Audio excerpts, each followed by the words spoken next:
Shalom, selamat pagi saudara-saudara yang dikasihi Tuhan Yesus Kristus. Selamat berjumpa dalam renungan pada pagi hari ini. Doa dan harapan saya saudara semua ada dalam keadaan yang baik, sehat, penuh sukacita, selalu bersemangat dan berlimpah berkat Tuhan. Sebelum kita mendengarkan renungan firman Tuhan, mari sama-sama kita berdoa. Bapa kami yang di surga, Bapa dalam nama Tuhan Yesus Kristus, Tuhan dan Allah kami yang kudus dan benar, Allah yang layak dipuji dan disembah. Kami bersyukur untuk pagi hari ini.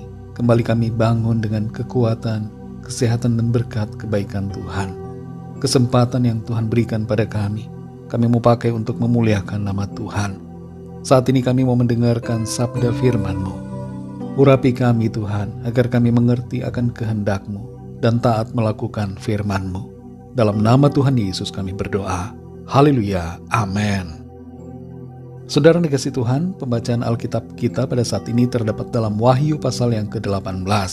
Saudara dapat membacanya secara pribadi setelah mendengarkan renungan ini. Saya akan membaca Wahyu 18 ayat yang keempat. Tertulis demikian. Lalu aku mendengar suara lain dari sorga berkata, "Pergilah kamu, hai umatku, pergilah daripadanya supaya kamu jangan mengambil bagian dalam dosa-dosanya. Dan supaya kamu jangan turut ditimpa malapetaka-malapetakanya." Saudara yang dikasihi Tuhan, kita perlu memisahkan diri kita dari sistem dunia yang tidak berkenan. Sekalipun kita masih hidup di dunia ini, jangan libatkan diri kita dengan hal-hal yang berlawanan dengan kehendak Tuhan. Karena dengan demikian, kita menjadikan diri kita sebagai sasaran dari murkanya. Dalam pasal ini dituliskan tentang kejatuhan dan kehancuran Babel. Ada dua tafsiran mengenai Babel ini.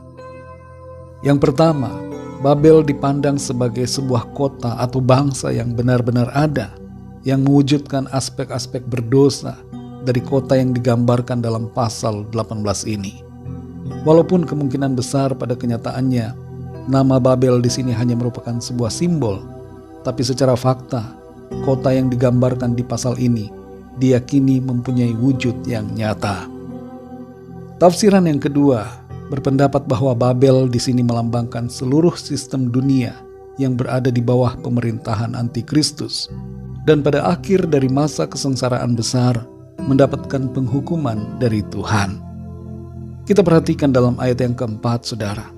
Di situ tertulis, "Lalu aku mendengar suara lain dari sorga berkata, Pergilah kamu, hai umatku, pergilah daripadanya supaya kamu jangan mengambil bagian dalam dosa-dosanya, dan supaya kamu jangan turut ditimpa malapetaka-malapetakanya."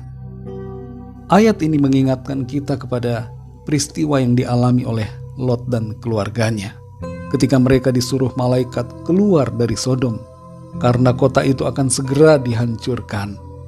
Malaikat menyuruh Lot membawa keluarganya pergi menjauh dari Sodom dengan bersegera tanpa menunda-nunda. Sebab bila mereka tetap tinggal di kota itu, mereka pun akan menjadi korban karena ditimpa malapetaka. Kita tidak akan membahas secara detail mengenai apa yang akan terjadi di akhir zaman sebagaimana yang tertulis dalam pasal 18 ini. Tapi kita akan merenungkan dan menerapkan ayat firman Tuhan, khususnya ayat yang keempat ini dalam kehidupan kita secara pribadi, dalam konteks kita sekarang ini. Perhatikanlah bahwa tinggal terus-menerus di tempat di mana terjadi praktek dosa dan kejahatan akan membahayakan diri kita.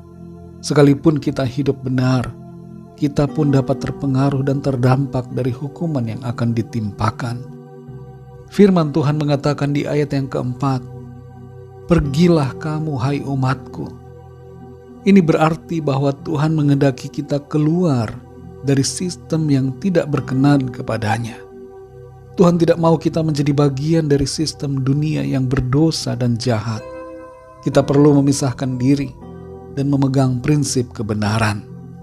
Ini bukan berarti bahwa kita harus pergi ke tempat yang terpencil, tinggal di dalam gua atau gunung atau hutan yang sepi.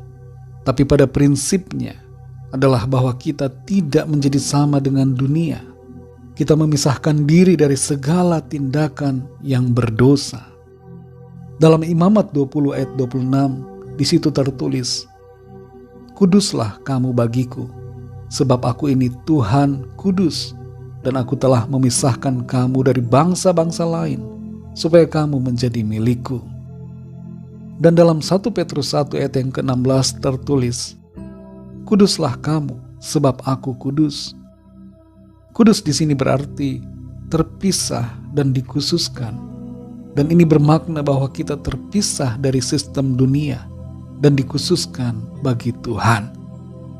Mari kita ingat selalu, saudara, untuk memisahkan diri kita dari segala sesuatu yang tidak berkenan kepada Tuhan, agar kita tidak dihukum bersama-sama dengan dunia ini.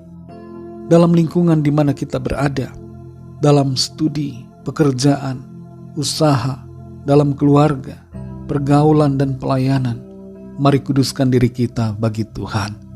Jangan kita terbawa dan terikut oleh arus dunia ini, tapi kita harus menjadi terang dan garam yang menerangi kegelapan, serta memancarkan terang kasih Tuhan bagi semua orang.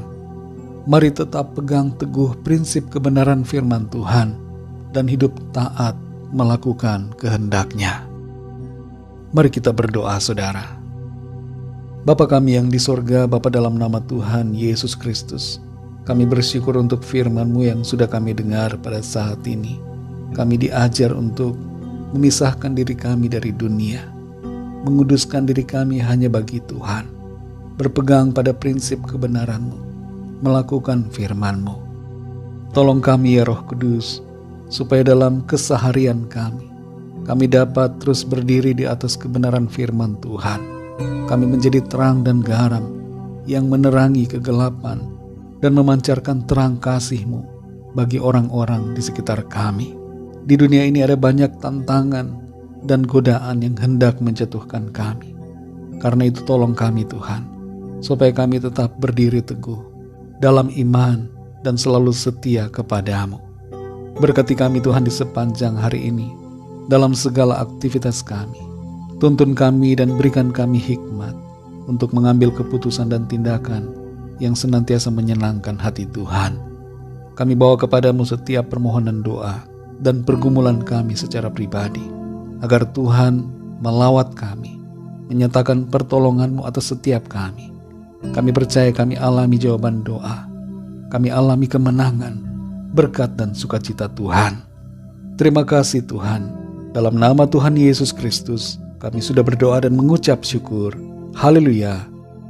Mari sama-sama kita berdoa doa Bapa kami. Bapa kami yang di sorga, dikuduskanlah nama-Mu, datanglah kerajaan-Mu, jadilah kehendak-Mu di bumi seperti di sorga. Berikanlah kami pada hari ini makanan kami yang secukupnya, dan ampunilah kami akan kesalahan kami, seperti kami pun mengampuni orang yang bersalah kepada kami. Dan janganlah membawa kami ke dalam pencobaan, tetapi lepaskanlah kami daripada yang jahat, karena Engkaulah yang punya kerajaan dan kuasa dan kemuliaan sampai selama-lamanya. Amin. Terimalah berkat Tuhan. Tuhan memberkati engkau dan melindungi engkau. Tuhan menyinari engkau dengan wajah-Nya dan memberikan kasih karunia. Tuhan menghadapkan wajah-Nya kepadamu dan memberikan damai sejahtera.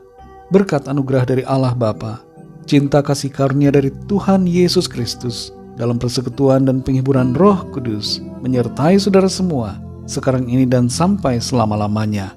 Dalam berkat nama Tuhan Yesus Kristus. Haleluya. Amin.